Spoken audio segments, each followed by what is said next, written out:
King's God dang it. Mark Ruffalo was really good for The Kids Are All Right. He was a really honest depiction of a person in that situation. That's what I love about that movie. It's really honest and really realistic. And yeah, Jeffrey Rush was really good for The King's Speech. But I am happy that it is absolutely guaranteed that Christian Bale's going to win. I do think he's the best in this category. I think he was the best part of the fighter. Yeah, definitely. I mean, and it's about there's a lot of people out there, and this is so stupid, that actually think Christian Bale's a bad actor.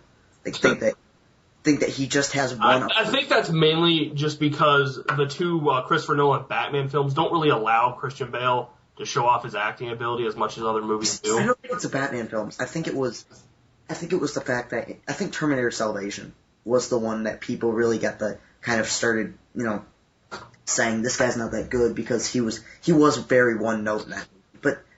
But he was barely in that movie. I know, and they didn't give him anything to do. That's retarded. No, Christian Bale is one of the, I would say, top 10 working actors right now, and he's going to win it. If there's going to be an upset, I would say Jeffrey Rush, but... Yeah, if there was anyone else, it would be Jeffrey Rush, but I can't see that happening at all. Yeah, because Jeffrey Rush has won before, so they're not going to give it. And if for people who should have been nominated, Andrew Garfield gave a phenomenal performance. He's the snub of the year for me. Yeah, along with Christopher Nolan, not directing. And I've heard some people say Joseph Gordon-Levitt got snubbed for Inception, and then just shut up. That's definitely a personal opinion. There was absolutely no buzz for him.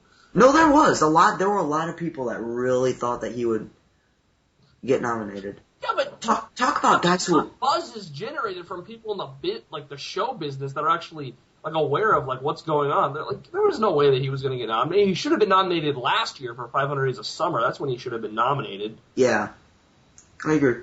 But if I don't get why anyone would be nominated for a performance nomination for Inception. I love Inception, but I don't know, maybe Marion Cotillard or something. I don't know. She probably was the best performance.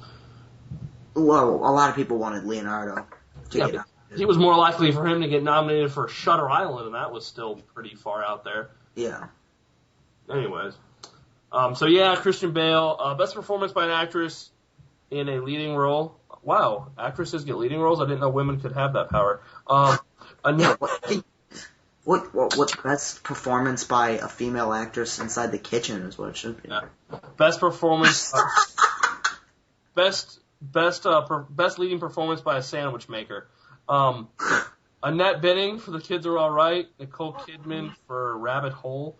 Jennifer Lawrence for Winter's Bone. Natalie Portman for Black Swan, a.k.a. that movie where she gets eaten out by Mila Kunis. And Michelle Williams for Blue Valentine. It's funny because there's two people who are nominated in these categories that got eaten out in one of their movies. Nicole Kidman got eaten out in a movie? No, Annette Bening, you idiot. Oh, yeah. Wow, there was that scene. Huh. I guess I just kind of forgot it because neither of those women are at all attractive. Okay. Anyway. A lot of people think Julianne Moore is attractive, and to me she looks... She's a freaking albino ginger. I know. She's hideous. There's a scene in The Kids Are All Right where she has her shoe off, and just the camera aiming at her bare feet just grossed me out because they're so pale. Anyways, this is the most off topic I think I've ever got into a conversation. I love how we started it with. I love how we started it with sandwich makers, and we ended it with how Julianne Moore's feet. Yes, absolutely. But I think it's pretty obvious who's going to win here. Natalie Portman. I'm still not going to back down. I don't think she deserves to win. I think Annette Bening deserves to win. Even if I was choosing out of any female performance of the year, I would choose Annette Bening to win. I think she by far did the best. That was an amazing performance. Natalie Portman did very good, but I've talked about this before, how, I love just, how it's just, a really realistic emotional depiction of a real person, which I know, Natalie Portman is playing this girl going crazy, but the whole performance is just really over the top. And, I don't think the film truly showcases this transformation that this girl is going through because you basically just see one side of her the entire film. So, good twitching from Natalie Portman and crying, but I think Annette Bening definitely deserved to win. And I do think that I think if there's an upset, it would be her, but I'm pretty sure it's Natalie Portman. Honestly, you ready for this? Yeah. I'm going to go with Annette Bening.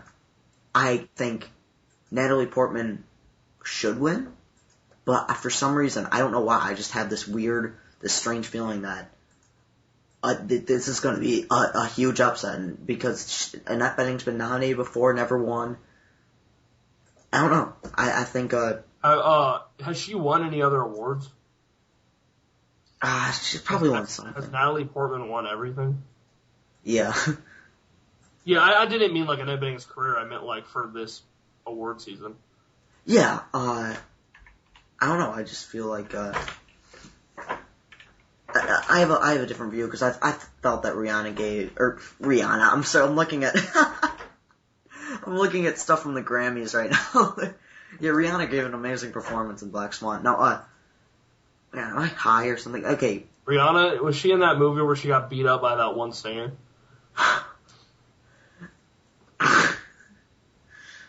I think so. Anyways, Natalie Portman, also another very attractive woman, should win because she's awesome in that movie, incredible, and totally hot. So, oh god, Natalie Portman's hair was back the entire time in Black Swan, showcasing a very large forehead. I know, yeah. So I didn't think she was all that attractive in Black Swan, but in No Strings Attached, holy crap! Like, I can't really put into words how hot she was in that movie. But she's tiny, but she's hot. Dude, tiny girls are hot. Yeah, I know. Anyways, nothing but a great showcase of teenage male hormones. Yeah, I know. Okay, so you think for some reason Annette Bening is going to win, although Natalie Portman's won everything. I think Natalie Portman's going to win, although I think Annette Bening should win. And Chris, have you even seen The Kids Are All Right? No. You should. It's a good movie. All right. Now, if Natalie Portman wins, I won't be surprised. But I'm just saying, I think that... All right. I believe that your feeling on this would increase if you saw the movie, because her performance in that movie is just amazing. Okay. Best performance by a leading actor, Javier Bardem in Beautiful. Yeah, Beautiful. That movie. It's beautiful. All right.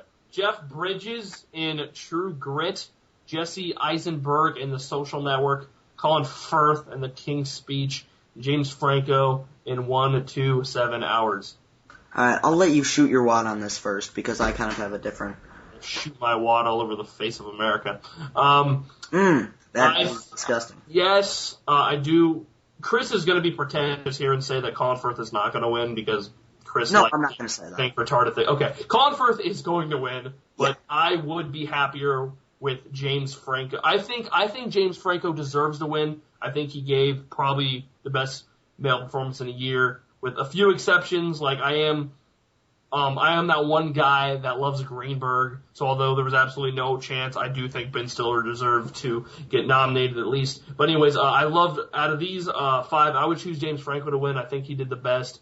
But just something about the thought of Jesse Eisenberg winning like makes me poop my pants. I think that'd be amazing, although it's not going to happen. Colin Firth is going to win. I'm not going to say that he's undeserving because he was great in that movie, but I would just be happier with... I think James Franco deserves to win more, and I would be happier with Jesse Eisenberg winning.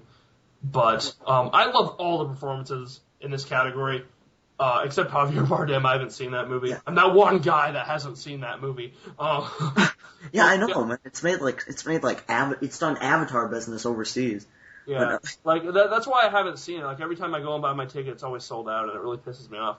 But, Jeff Bridges, Jesse Eisenberg, Colin Firth, James Franco, they all did fantastic jobs. Jeff Bridges, he won last year. He's not going to win this year, but he did great in that movie. But, basically what I'm saying is I'd be happy with any 4 of these guys winning, but it is kind of obvious that Colin Firth is going to win. Yeah, Colin Firth is going to win. I think James Franco would be my choice if I could choose. I think the biggest lock of the night, honestly, is Colin Firth. They want to give this guy an Oscar, and he's finally going to get it. Now, personally, it's fine because both James Franco, Colin Firth, and Jesse Eisenberg, at the beginning of the movie, I did not like their characters. at the end of the King's Speech, I still hated Colin Firth's character. I thought he was a whiny. He was a 5-year-old. Like Helena Bonham Carter had to like walk him to. He's like, all right, now it's time to go to speech class. He's like, but I don't want to go. Like a freaking 5-year-old. I hated his character at the beginning. Still hated him at the end. At the end of 127 Hours, I just fell in love with the Aaron Ralston character. I thought that James Franco just did a phenomenal job in making you feel a ton of sympathy for this character and making you really feel just like. He really showed how courageous Aaron Ralston really was. I thought he did a great job with that. Jesse Eisenberg, even though he backstabbed all of his friends and was just the biggest douche in the world, I still felt, a sympathy for him just because, he played it so well. It was obvious that it was a guy who's just socially not all there, and I thought Eisenberg did a great job. If in an ideal world, for me, I would say, it's so close, I would say Eisenberg with Franco at a close second. I mean, just by a hair, I would pick Eisenberg. But Colin Firth's gonna win, and that's just the way it is. I think that Jesse Eisenberg managed to put depth into this guy. I know it's based off a real person, but even though he is a douchebag, yet he is likable. You can see that how unhappy he is with himself. Mm-hmm. Despite him being the world's youngest billionaire and whatnot, you can see especially in the end how unhappy he is and how lonely he is and how he wishes he hadn't done this to his friends. So Jesse Eisenberg did do a phenomenal job in that movie. And the fact that he was a guy who. That he was a guy who was so socially, inept that he had to start an online, social networking site just for him to pick up friends. And that was kind of the great irony of it all. And I thought I would pick him, but no, it's gonna be Firth, and I don't know. I think that of all the categories, this is the one where I pretty much agree with all the nominees, except for. I don't know. I thought Ben Affleck gave a phenomenal performance in The Town. Really. I thought he gave an underrated performance. But I knew he wasn't going to win. Or get nominated, so.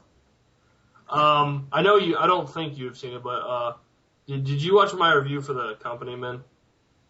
No, did you upload? Yeah, I uploaded it last night. He did do really good in The Town, but in my review for The Company Man, I say that I think Ben Affleck gave the best performances of his career in that movie. Really? You should definitely check out that movie. He was phenomenal in that movie. But yeah, that's that. Anyways, do you just want to move on to Best Picture now?